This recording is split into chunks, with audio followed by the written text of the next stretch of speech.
नमस्कार दोस्तों, मेरा नाम है एम कुमार और आपका स्वागत है मेरे यूट्यूब चैनल MG स्ट्रीट पे। दोस्तों, आज का हमारा टॉपिक है फाउंडेशन। घर की जो फाउंडेशन है वो कैसी होनी चाहिए, उसमें जो यूज़ होने वाला मटेरियल है वो किस प्रकार का होना चाहिए। तो आइए दोस्तों इसके बारे में डिस्कशन करते हैं।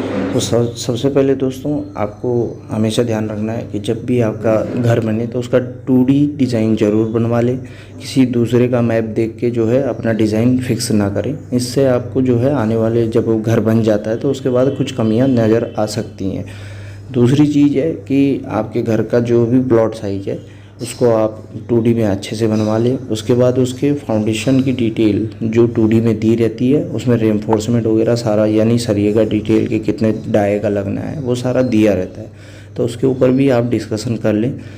जब भी आप कॉन्ट्रैक्टर से काम कराएं तो प्री एग्रीमेंट जो है उससे साइन करवा लें। ऐसा ना हो कि आपकी जानकारी में कोई बंदा है और आप उससे काम करा रहे हैं तो आप इसी तरीके से उससे काम करवा रहे हैं, ऐसा नहीं होना चाहिए। आप कॉन्ट्रैक्ट साइन करवाइए प्रॉपर तरीके से, फिर उसके बाद जो है उसमें आप आगे की फर्दर की चीज़ें कीजिए। दूसरी चीज़ होती है कि इसमें जो है बुनियाद या फाउंडेशन की खुदाई कैसी करनी है। तो खुदाई जो है 3 मंजिला बिल्डिंग के लिए 4 से 5 फीट आप रख सकते हो, ये सफिशेंट होती है आपके लिए। दूसरा, इसमें यूज़ होने वाला जो रेनफोर्समेंट है वो एटलीस्ट 16 mm का, उसमें 6 बार होना चाहिए और बाकी जो है 2-2 बार 12 mm का आप डाल सकते हैं।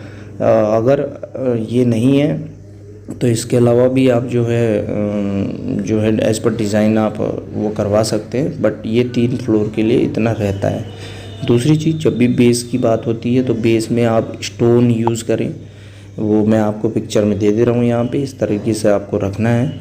तो बेस में स्टोन यूज़ करने का बेनिफिट ये रहता है कि एक तो उसमें जल्दी से मतलब डिफॉर्मेशन नहीं आता है स्टोन में, क्योंकि वो नेचुरल है, तो वो एक अच्छी चीज़ होती है। तो अगर आपके यहाँ स्टोन नहीं है तो आप ईंट का भी इस्तेमाल कर सकते हैं, बट जो बेस की जो दीवारें हैं, जो न्यू जो हम भर रहे हैं वो कम से कम 18 इंच का हो और उसका लेवल हमें तब तक ऊपर उठाना है जब तक कि ये अपना प्लिंथ लेवल जो है आ नहीं गया, वहाँ तक जो है 18 इंच की दीवार देनी है।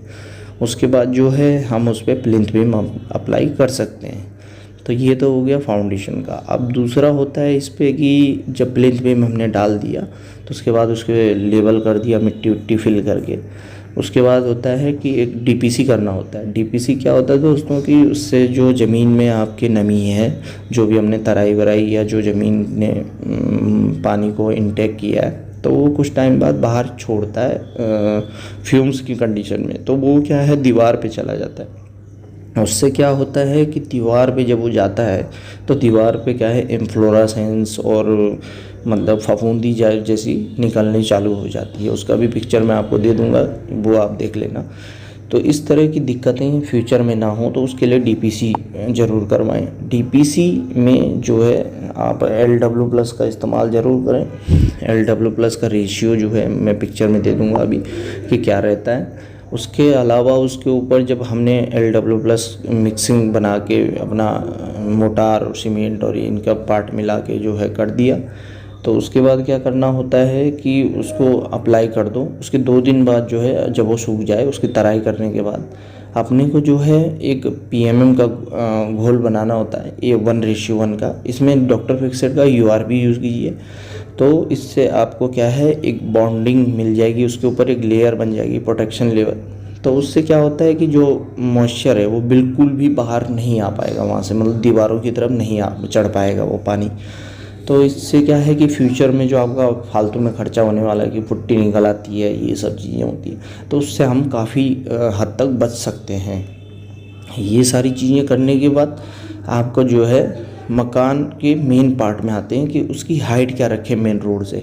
जनरली मैंने कई सारे वीडियोस में देखा है तो वो लोग बताते नहीं हैं, बट यहाँ पे मैं बताऊँगा क्योंकि ये मेरा पर्सनल एक्सपीरियंस है और लोगों को काफ़ी समस्या होती है और लोगों का काफ़ी खर्चा भी होता है अगर इस चीज़ को अवॉइड करोगे आप तो मेन रोड से अगर आपका प्लॉट सीधा है, प्लेन लेवल में है, सड़क एकदम सीधी है, तो तब तो आप वहाँ से कहीं से भी उसको मेज़र कर लो और अपना जो है 2.5 से 3 फीट के रेंज में फाउंडेशन का हाइट रखो, तो ये सफिशेंट है आपके लिए। बट अगर प्लॉट टेपर है तो जिधर ऊंची वाली तरफ से आप यही हाइट मेज़र करेंगे और वहाँ से 2.5 से 3 फीट का पार्किंग प्लॉट जो पार्किंग अपनी होनी चाहिए। मकान जब भी बनाएं तो 2 स्टेप में बनाएं। एक तो पार्किंग वाला एरिया थोड़ा डाउन रहेगा, जो मेन घर है वो थोड़ा ऊंचा होना चाहिए आपका। तो ये 2.5 से 3 फीट ये आप ऊंचा कीजिए।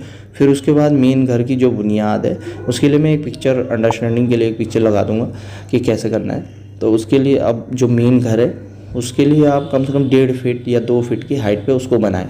इससे क्या है कि ओवरऑल जो है आपको ज़मीन से अच्छी खासी हाइट मिल जाएगी और आपको फ्यूचर में कोई टेंशन लेने की ज़रूरत ही नहीं है कि आपका मकान रोड नहीं बन रही है। नई कंस्ट्रक्शन हुई रोड की तो पता चला कि घर का हाइट जो है नीचे 2 बार रोड बनी तो पता लग रहा नया घर नीचे हो गया रोड से। तो रोड का जो पानी है वो भी घुस रहा है घर की। जो अगर आपको घर बेचना है तो उससे भी उसकी वैल्यू पे फ़र्क पड़ता है। लोग कहते हैं नहीं जी डाउन है, हम तो सस्ते में लेंगे। तो वो सब चीज़ों से अवॉइड करने के लिए मकान को अच्छी खासी हाइट पे ही बनाएं। दोस्तों आगे चल के हम मकान के हर हिस्से के बारे में डिस्कशन करेंगे कि उसे सही तरीके से कैसे बनाया जा सकता है, जैसे कि छत, दीवार और फर्श, tiles, water fittings, electrical fittings, सारी चीज़ों के बारे में 1 बाय 1 डिस्कशन करेंगे तथा उसे हम अच्छे से किस तरीके से बना सकते हैं उसके बारे में डिस्कशन करेंगे।